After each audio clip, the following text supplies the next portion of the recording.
राजनीति, आंदोलन, किसान, करप्शन, गरीबी, इन सभी मुद्दों पर आवाज उठाएगा अब तक न्यूज इंडिया। सत्ता के आगे जब भी सवाल कमजोर पड़ने लग जाए तो सवाल उठाने पड़ते हैं। बोल के लफ्ज आजाद है तेरे, बोल के सच जिंदा है अब तक। मालेगाव शहरातील सम्मेश्वर भागात मारुती चौक परिसरात खुलेआम गोळीबार करणाऱ्या विरुद्ध कठोर कायदेशीर कारवाई करण्याबाबत आज रोजी आम्ही या ठिकाणी सन्माननीय अपर जिल्हाधिकारी साहेबांना निवेदन सुपूर्द केलं। ते नव्हते म्हणून माननीय नायब तहसीलदार साहेबांना ते निवेदन आम्ही दिलं। निवेदनात दिनांक 6/5/2014 रोज रात्री मारुती चौक सम्मेश्वर येथे खुलेआम गोळीबार झाला। खुलेआम गोळीबार झाल्यामुळे शंका अशी निर्माण होते का आतापर्यंत आपण समजू शकत होतो का बा कुठेतरी काहीतरी भानगड झाली, काय झालं, आणि गोळीबार करणं म्हणजे एक प्रकारचा तो गँगवॉर होता। झुंडशाही ज्याला आपण म्हणतो अशी झुंडशाही या मालेगाव शहरात चालू झाली।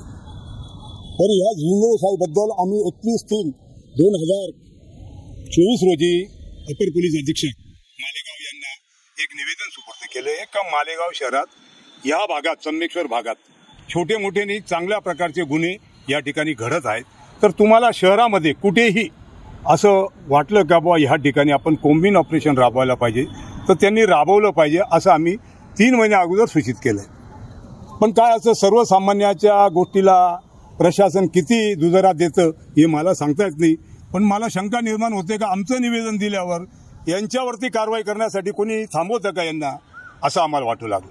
याच्याबद्दल सन्माननीय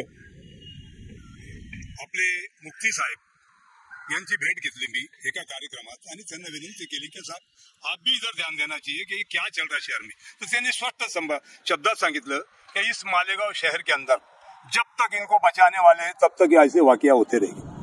मोगम मध्ये बोलले बचाने वाला कोण आहे आता ते सांगू शकतात।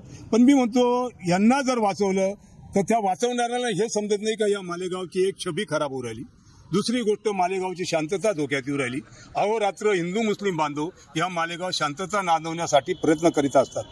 मी म्हणतो गणपती उत्सव असेल, शिवजयंती असेल किंवा शिरपूर रथ असेल त्याच्यावरती शांतता कमिटीच्या मिटिंगा घेतात। आपण चांगल्या प्रकारे लोकांना आव्हान करतो का बा सण उत्सव काळात शांतता ठेवा। मग सण उत्सव काळाच्या व्यतिरिक्तही या मालेगाव शांतता नांदू नये का नांदावी असं कोणाला वाटतं का त्यांनी सांगावं का बा इतर काळ शांतता नाही नांदली पाहिजे। पण दोन घटना आपल्या संघर्ष विभागात झालेली आहे। बोलतो ना मी त्या विषयावरतीच बोलतो, ऐका ना मी बोलतो येतो ना त्याच्यावर। एक गोळीबार झाली आणि दोन्ही प्रकरणामध्ये पोलिसांनी आरोपी धरलेले आपल्याला नाही आरोपी जरी धरले ना तर आरोपी कुठल्या स्वरूपाचे त्याचं वर्णन करणं मला योग्य वाटत नाही। परंतु एका मागे एक आम्ही त्या याच्यामध्ये काय लिहिलं होतं कोम्बिंग ऑपरेशन राबवण्यामध्ये स्पष्ट लिहिलं होतं का तुम्ही कोम्बिंग ऑपरेशन का त्याच्या अगोदर 2 घटना घडल्या होत्या आणि आम्ही जेव्हा तिसरी घटना घडली 2 तरुणांना रात्री कटर मारलं, मारणारे अल्पवय पोरं होते म्हणून त्या भागातील लोकांनी मनावर नाही घेतलं किंवा काय वगैरे वगैरे ते पोलिसांना माहिती।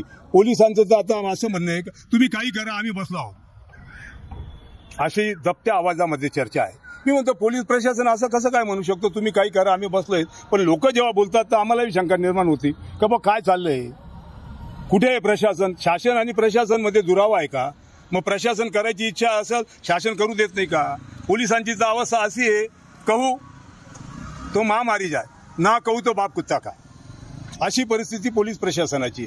आणि तोडका पोलीस बंदोबस्त नेहमी ते दर्शवतात। मी म्हणतो 2001 मध्ये ह्या मालेगाव शहरात किती पोलीस बंदोबस्त होता, मग दंगल झाल्यावरच पोलीस बंदोबस्त मिळेल का।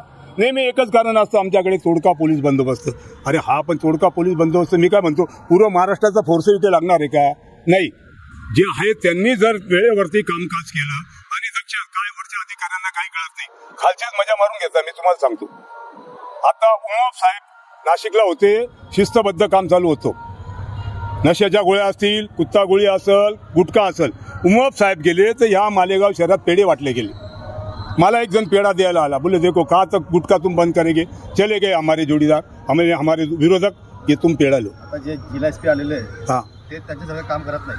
अहो जिल्हा एसपीला हे कळवतील तेव्हा ना। जर आम्ही वरत्यांना कळवल्यावर खालच्यांना राग येतो म्हणून मी अप्पर पोलीस अधीक्षकाच्या नावाने निवेदन दिलं होतं।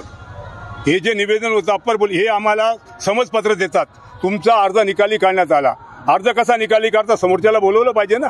समजपत्र म्हणजे आम्ही काय 2-4 वर्षाचे मुलं आहोत का? आम्हाला हे समज देता?